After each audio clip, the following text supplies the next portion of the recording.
लेकिन धीरे धीरे अब पानी में कमी आई है।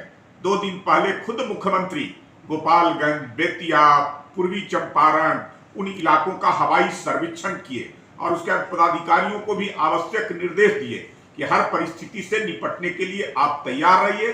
किसी भी हाल में कोई अगर बाढ़ की स्थिति भयावह बनती है तो उस परिस्थिति को जल्द से जल्द जो है से कैसे निपट सके और फौरन जो है से लोगों को राहत पहुंच सके।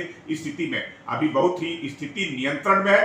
धीरे धीरे पानी का जो है से कमना इस बात का जो है कि किसी बात की कोई चिंता करने की आवश्यकता नहीं है, लेकिन फिर भी प्रशासन और सरकार और विभाग के अधिकारी पूरी तरह से जो है से बाढ़ को लेकर के अलर्ट की स्थिति में लगातार है। माननीय मुख्यमंत्री नीतीश कुमार जी पिछले 20 साल से हवाई सर्वेक्षण सिर्फ कर रहे हैं सर। धरातल पर जो आम जनता को सर मदद मिलनी चाहिए सर, उसमें कहीं न कहीं कसर रह जा रही है। पूरी तरह से एनडीए की सरकार में कोई ये नहीं कह सकता है कि जब कोई बाढ़ जैसी आपदा आती हो उस विषम परिस्थिति में जनता के साथ सरकार पूरी तरह से खड़ी रहती है, उसको राहत देने का काम करती है। इसलिए उस इलाके के जनता भी जो है इस आपदा से और उनके राहत से पूरी तरह से संतुष्ट हैं। इसलिए तो बार बार जनता जो है पसंद कर रही है।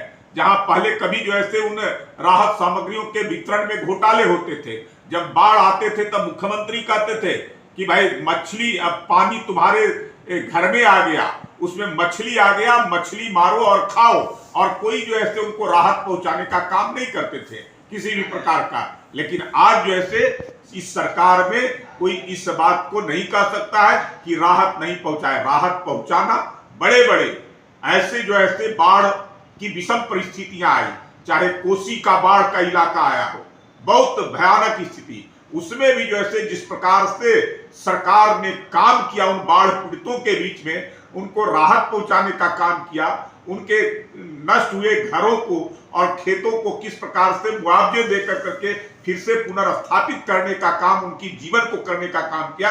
इससे वो सब लोग जो है पूरी तरह से सरकार से संतुष्ट है। आगे भी जब भी कोई ऐसी स्थितियां बनेगी तो सरकार पूरी मजबूती के साथ, तत्परता के साथ और उसे बाढ़ पीड़ितों के राहत के लिए जो है काम करती रही है, काम करेगी जी। और सर कहीं न कहीं सरकारी खजाना पे सर बाढ़ पीड़ितों का पहला हकदार होता है सर। निश्चित तौर पे बाढ़ पीड़ितों का यह पहला अधिकार बनता है सरकारी खजाने के ऊपर। इस बात को सरकार मानती भी है और उस काम को बाखूबी जमीन पर उतारती है। जब भी कोई ऐसी आपदा आती है बाढ़ से संबंधित या किसी प्रकार का, तो सरकार फौरन जो है हर प्रकार की सुविधाएं देने का काम, हर प्रकार की जो है व्यवस्थाएं करने का काम ये करती रही है, ताकि उनको कोई कठिनाई ना हो, जो आपदा आया है उससे बेहतर तरीके से निपट सके।